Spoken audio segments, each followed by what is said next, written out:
you guys, it's me Crystal. So let's talk about the books I read in April. So I had 12 books on my TBR and I read 8 books, some of them not necessarily on my official TBR. So first I'm going to talk about the books I did not get to and just going to quickly go through them, say I didn't get to them. So the first one I didn't get to is Covenant with the Vampire by G.N. Calagridis. This is an adult paranormal Dracula retelling vampire thing, and this would have been a reread for me. I originally read this quite a few years ago, and I still really want to reread this book. I still really want to read all of these books that I didn't get to. I'm just not rolling any of them over because I don't want to roll any of them over right now. So yeah. The next book I didn't get to is Les Mis by Victor Hugo, and this is the Manga Classics edition. So we have this going on, and yeah, like I said about the last one, I still really want to read this, but not rolling over right now, so it's going back on the shelf. I also didn't get to A Curse of Dark and Lonely by Bridget Kinnemer. This is a YA Beauty and the Beast retelling. Oh my gosh, this cover is so gorgeous. I also didn't get to Heartless by Marissa Meyer. This is a YA Alice in Wonderland retelling / origin story for the Queen of Hearts. Also, really love this cover. And the last book I didn't get to is Pompeii, the Living City. This is a nonfiction book about Pompeii. And I knew when I picked this book that I wasn't going to get to it this month because I'm not quite in the mood to read this, but I do still want to read this at some point, but going back on the shelf for now. So next I had 2 arcs, and I DNF'd them both for different reasons. And so the first one wasn't on my April TBR, but I picked it up shortly after filming that video, and that is Son of the Storm by Sui Davies Okambawa. That's the best I can do. So I don't really remember what this book was about, but I do remember it sounding really interesting. But this is high fantasy, and high fantasy can be like a really hard sell for me sometimes. And I didn't have any issues with this book. Like, I didn't have any issues with the characterization or the writing or the world building. I just did not care. My mind kept wandering. And per usual, whenever this happens, the first thing I do is think, oh no, what's wrong with me? But the next thing I do is I pick up another book to see if I can get into that book. And so when I was able to get into the next book, then I was like, okay, this book is just not for me. So I'm going to stop torturing myself, because I went back and forth for like 3 days torturing myself. And yeah, this is just not for me. And the other arc that I ended up quitting on is This Poison Heart by Kaylin Bayron. And this is pitched as a YA Secret Garden retelling. And the main character, she has basically poison ivy powers. And super cool premise. I actually did have a little bit of a problem with this book though. We all have our peeves as a writer, and one of mine is a main character that comes across as stupid. And so I'm going to tell you what I mean. This is not a spoiler because it happens within the first 25 pages of the book. And so what happens is that our main character, Bree, we are just told a story about how she ate these poison berries when she was like 5 or 6 and had absolutely no symptoms.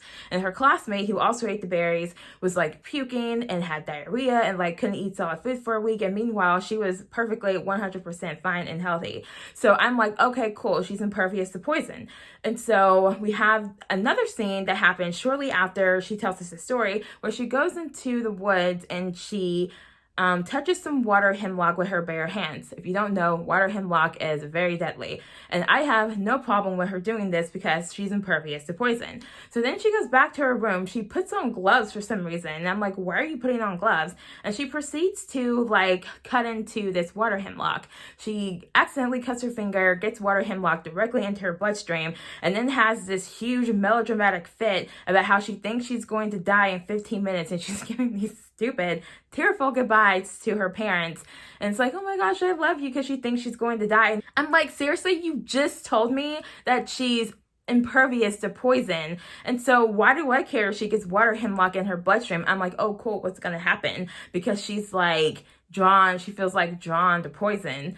And so I'm expecting her to like be excited. Maybe she's done this before. I don't know. But no, she freaks out for half an hour. And then when nothing happens, I quit.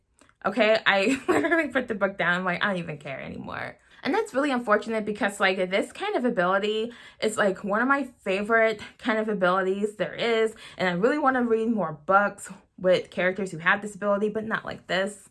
I don't want to force myself to read a book and follow around a character who is stupid. The author lost my trust, okay? It happens, and I just couldn't do it. That's literally one of my peeves, and it's like sometimes we just have things that are deal breakers, and the main character being stupid is a deal breaker, so I quit. So next I'm going to get to the books that I read, and I'm going to talk about them in order so I don't miss anything. So I have my notes. I want to try not to go off on a tangent. We'll see what happens. So the first book I finished this month is The Boundless by Anna Bright. And this is a sequel to The Beholder. So this is book 2 in a duology.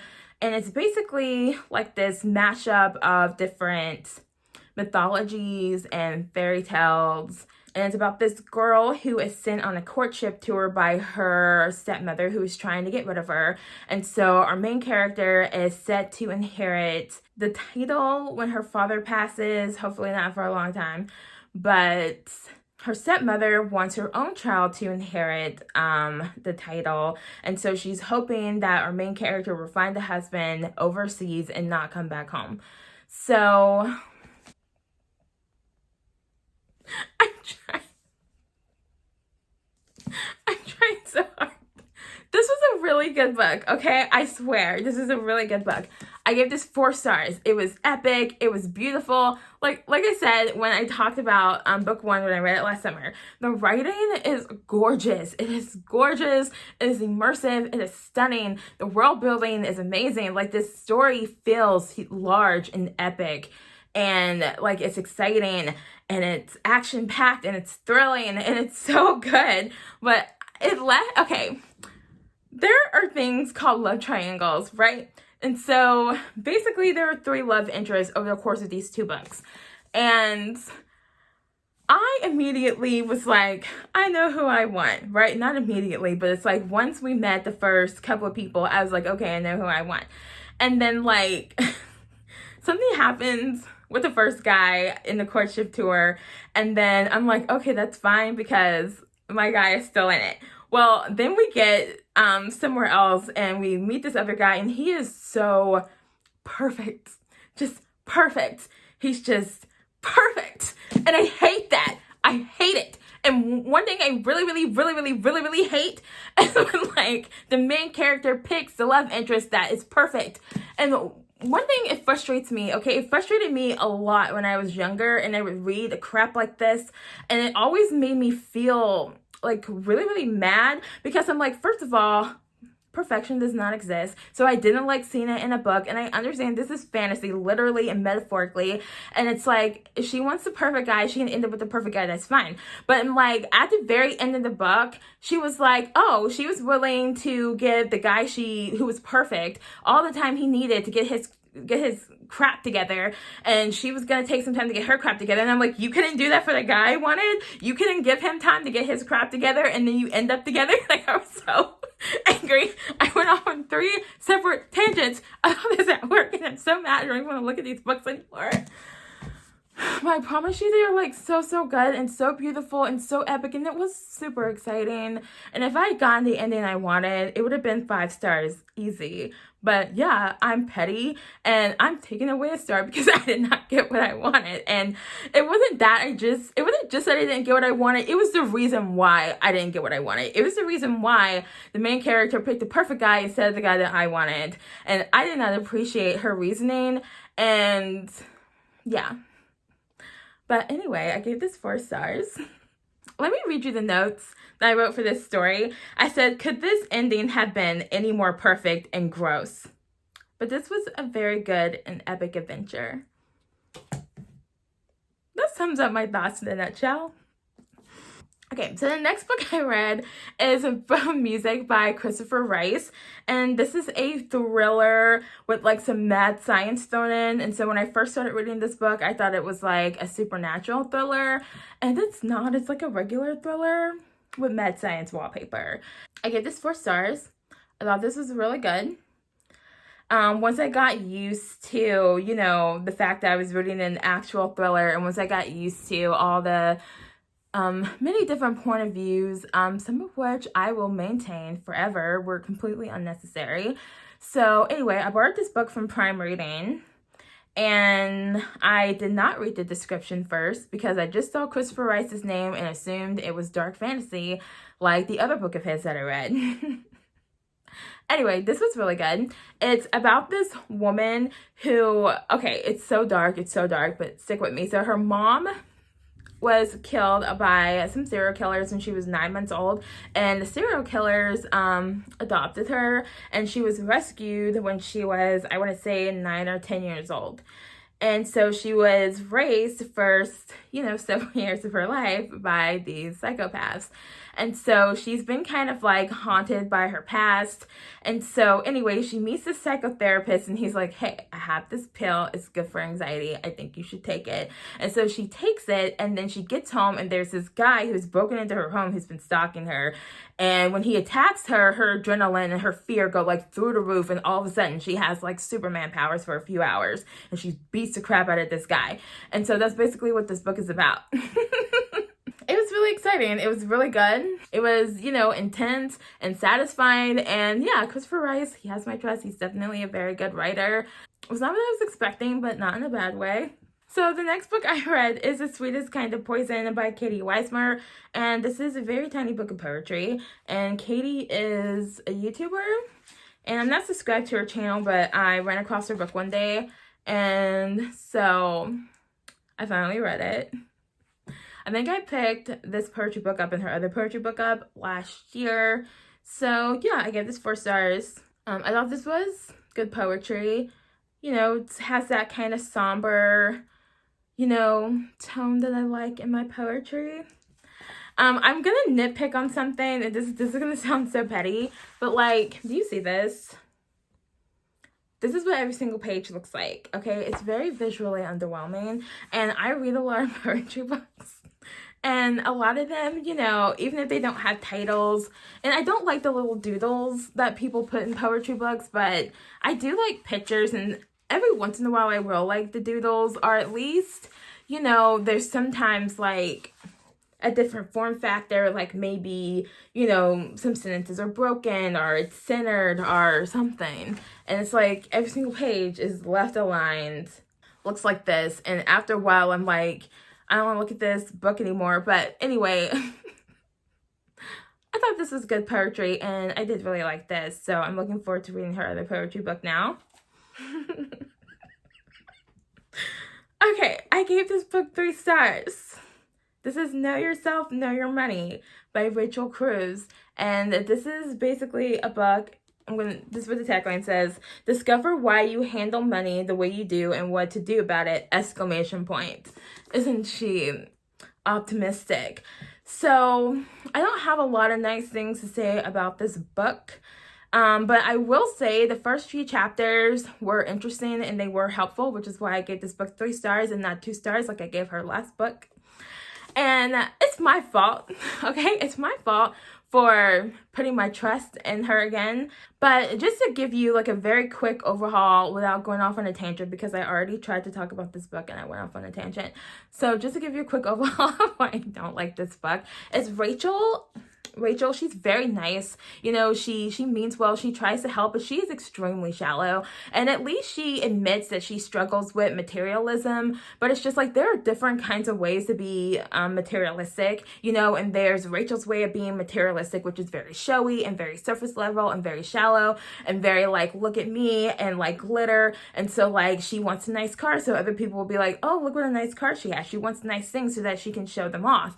And it's like some of us have different kinds of spending issues than she has, and I just don't feel like she can really help people who aren't exactly like her, because she seems completely unable to relate to anybody else. Like I said, I gave it 3 stars because I did think the beginning of the book was helpful. It starts off with talking about your money classroom, like what is the money environment, the financial environment you grew up in? Was it stable? Was it unstable? Was it secure? Was it insecure? Did people fight about money? Did they not talk about money at all? And then she talks about like the different mindsets and habits, when it comes to spending and saving and giving. And I also thought all of that was helpful, but it's like after that, when she tried to like do a deeper dive, it just like completely fell apart, because like I said, she's extremely shallow and she's just not capable of diving deep into anything. But like I said, this is completely my fault. So I will not be reading one of her books again, no matter how interesting it sounds, because at some point you have to learn your lesson, Crystal. Stop reading her books. Next, I read The One by John Mars, and this is a sci-fi thriller. And so we follow 5 point of views.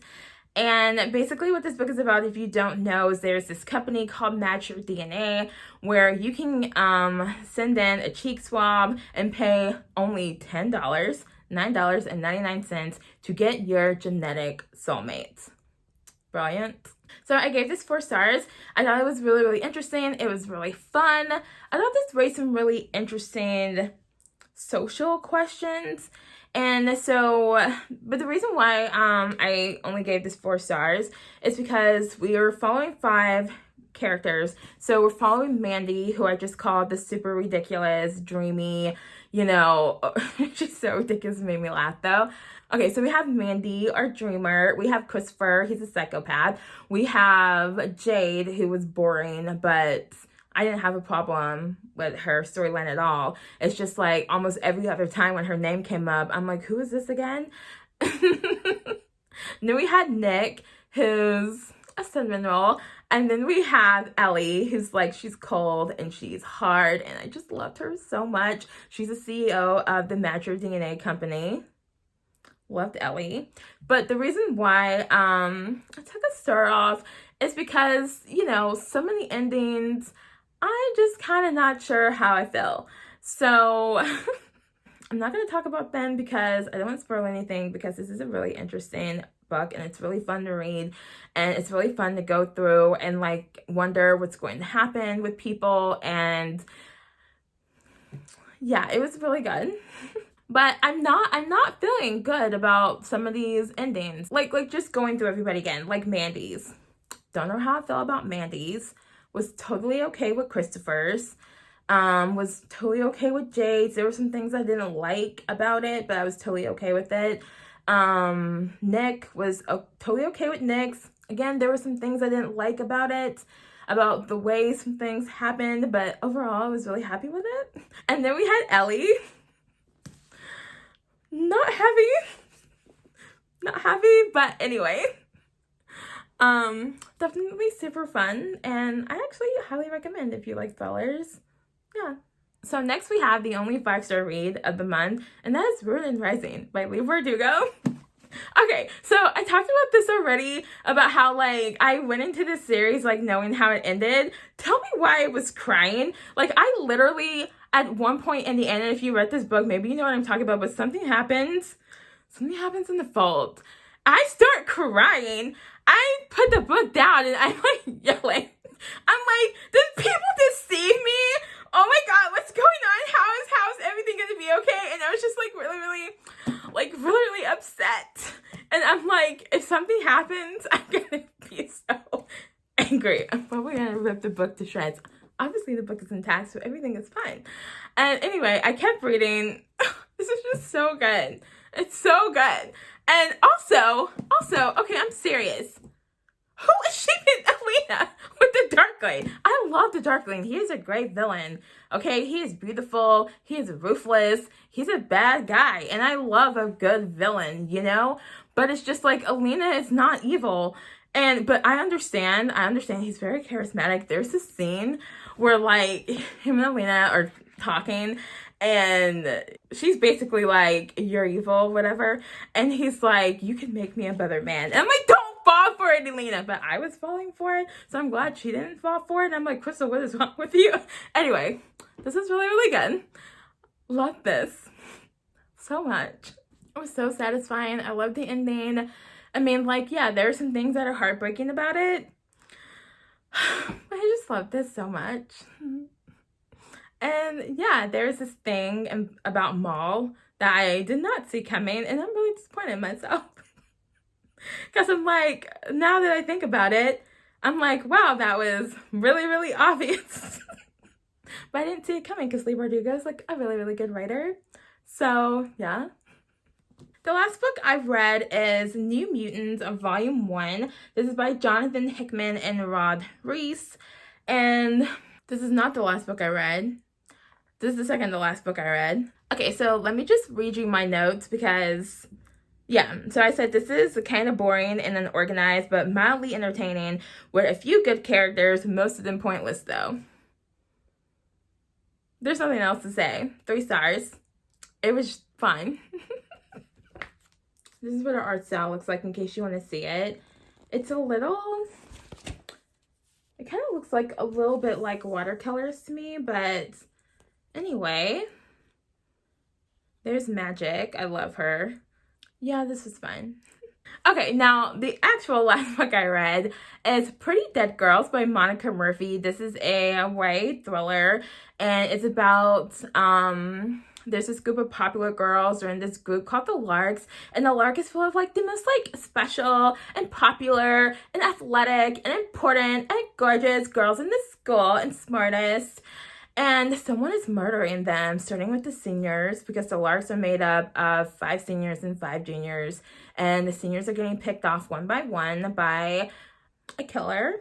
I gave this 3 stars. And honestly, I spent probably a third of this book wondering if I should DNF it, because I'm like, there's no way this book is getting more than 3 stars. And I watched a video one time of somebody talking about how to get through your TBR faster. And she was like, she DNF'd anything that was going to be less than 4 stars, that she knew was going to be less than 4 stars, you know, before a certain point in the book. And I'm like, I knew pretty early on, there's no way this book is getting more than 3 stars. It was just so bad. It was bad, but it was like really entertaining. So I kept reading it because it was moving really quickly and I did want to know what was going on. And I didn't figure out the killer until, I mean, it was way before the killer was revealed, but it was like way after like the point where I should have figured it out, because I feel like it was pretty obvious, but I didn't see it. I didn't see it because I was like, there were too many people it could be. And so I had the person on my list, but they were like, you know, because I was like, if it's not this person and it's not this person and it's not this person, then it's this person.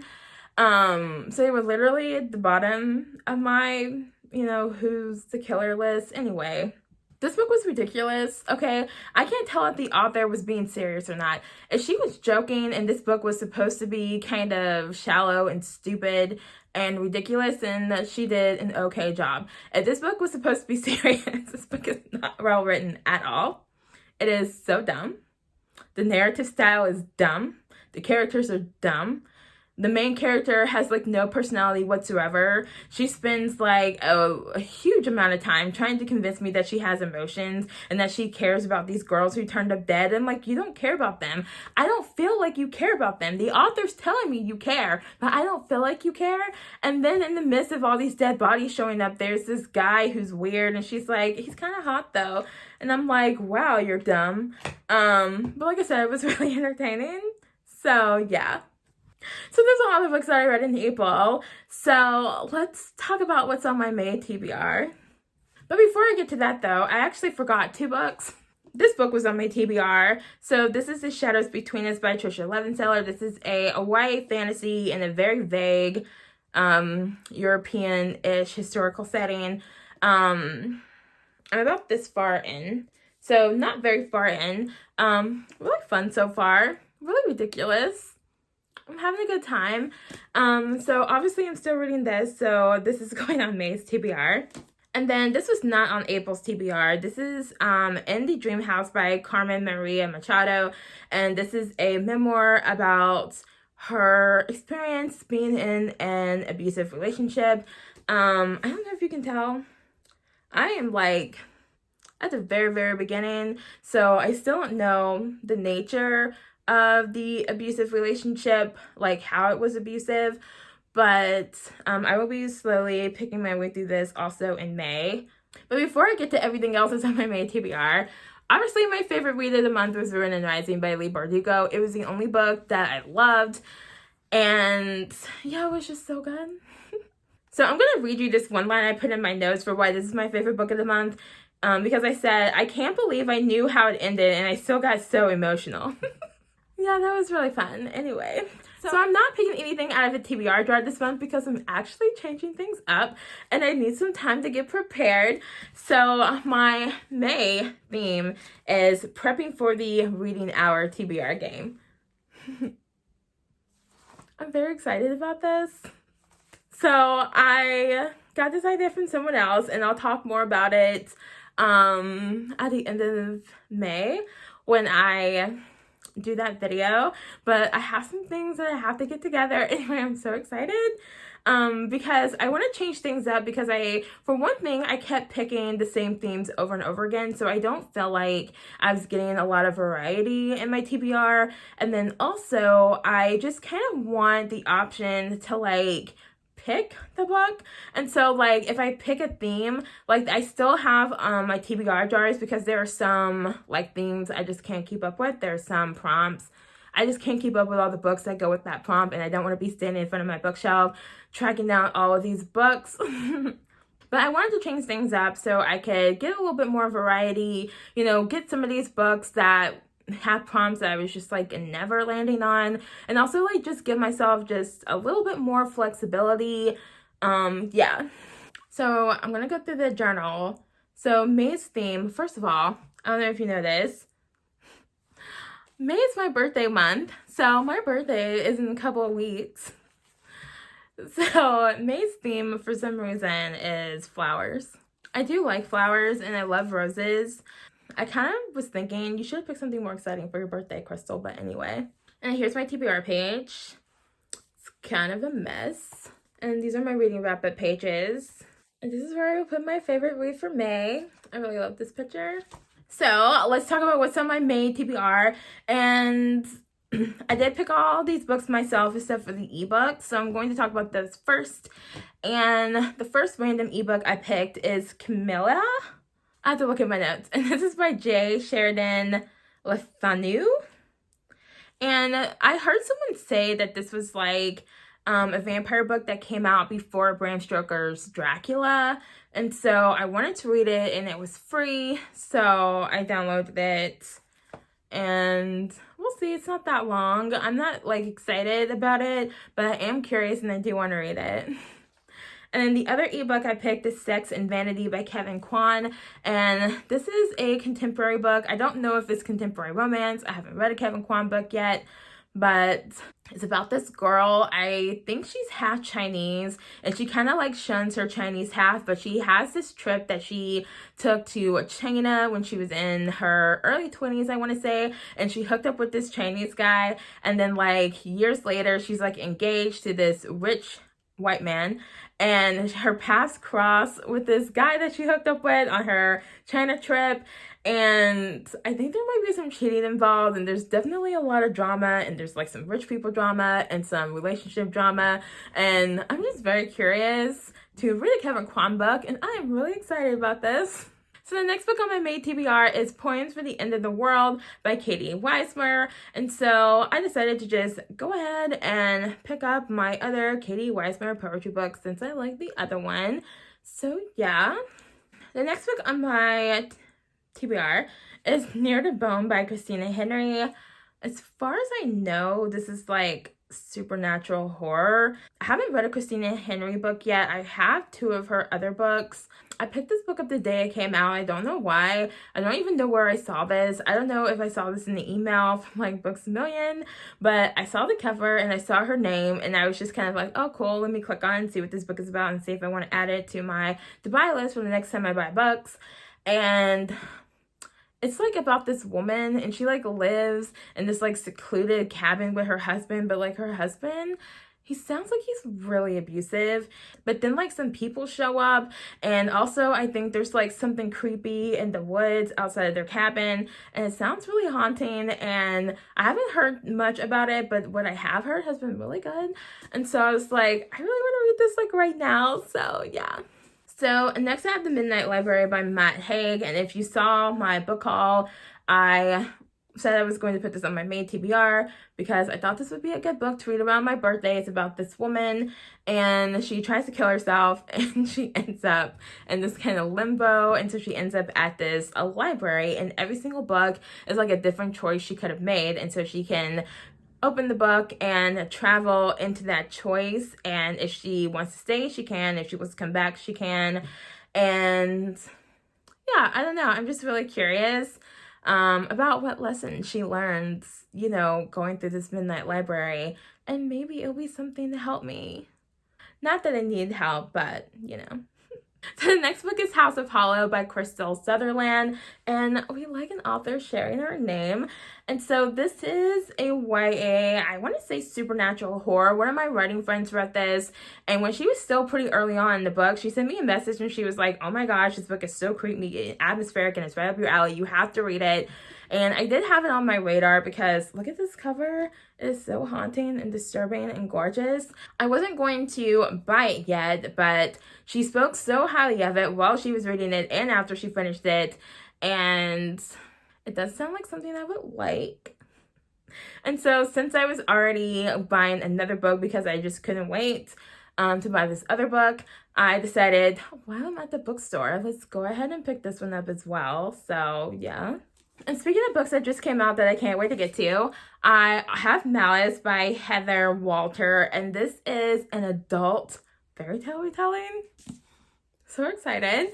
And this is a Sleeping Beauty retelling, and apparently the main character is the evil fairy witch, and she has a romance with Sleeping Beauty. I'm just really excited about this book. First of all, I love this cover. Look at it. Look at it. Oh my gosh, it's so gorgeous. So, per usual, I am hoping that the villain is doesn't turn out to be just misunderstood. But if she does, hopefully the author can swing that into a way that I will love. Either way, I really want to read this. I didn't want to wait. So hopefully this is really dark and a little bloody.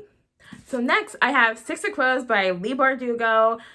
And finally, can read this book now that I finished Ronin Rising, and I'm not gonna wait until I finish this duology to start the show. I just want to know who these crows are before I watch the show, because it sounds like Netflix did a really good job with it, and I want to be able to appreciate the good job they did when these characters show up, because they look really cool, and I want to know who they are. I don't know anything about this book except heist. We love some black spread edges on this book though. So I'm really looking forward to reading this, and yeah. So since I was picking my TBR this month, I decided to finally read The Black Witch by Lori Forrest. It's this book has been sitting on my shelf for 4 years. It's ridiculous. I bought it right around the time it came out because it sounded really interesting, but at this point, I don't remember what this book is about. I think it's about this girl. She's a special snowflake, and I think there's some kind of prophecy about some kind of special witch. I know it's a really horrible description for this book, but I don't remember what it's about. And so it's read it or get rid of it, Krystal. So yeah. So the last book on my main TBR is A Game of Thrones, the graphic novel, volume 3. I read volumes 1 and 2, I want to say last year. And so I figured it's high time I finish book 1, because A Game of Thrones, the novel, has been split into 4 volumes of graphic novels of 6 chapters apiece. It's very dense. There's a lot going on. Everyone's a terrible person except for a couple of people. But it's really interesting, and I feel like they're doing a really good job with this adaptation. And it's also been really nice to see what the characters look like in the book, versus just the TV show. And yeah. So per usual with the graphic novels, I want to show you what the artwork looks like in case you are curious. So yeah, I think they're doing a really good job with the art and a really good job with the story and the adaptation and keeping up with all the different point of view characters and everything. So I would like to finish volumes 3 and 4 soon. Finally finish book 1. So those are all the books on my May TBR. I have 12 books on the TBR again, so we'll see what we get to, but I'm very excited about everything, so I'm sure whatever I read will be great. So let me know what you guys are reading this month, and let me know if you have read any of the books and the wrap-up or the TBR or whatever. And I will see you guys next week. I'm not going to have any Top 5 Wednesday videos this month because I'm a little tired. And also, I was looking at the prompts, and I didn't feel like I had enough books to fill the prompts that I feel like I hadn't already talked about a lot already or whatever anyway. So I decided to give myself a little bit of a break and see if I can get a little bit more reading done. So I will see you guys next week, and hopefully when I do my reading wrap up next month for this month, I will be able to say that I have watched the Shadow and Bone show, and it's just so good, and I love it. And hopefully I will also be able to say, oh my gosh, Six of Crows is so good, and I love it. Anyway, so I will see you guys later, and I hope you had a great April, and I hope your May is fantastic and full of wonderful books and wonderful things and wonderful springtime things, whatever. Anyway, bye.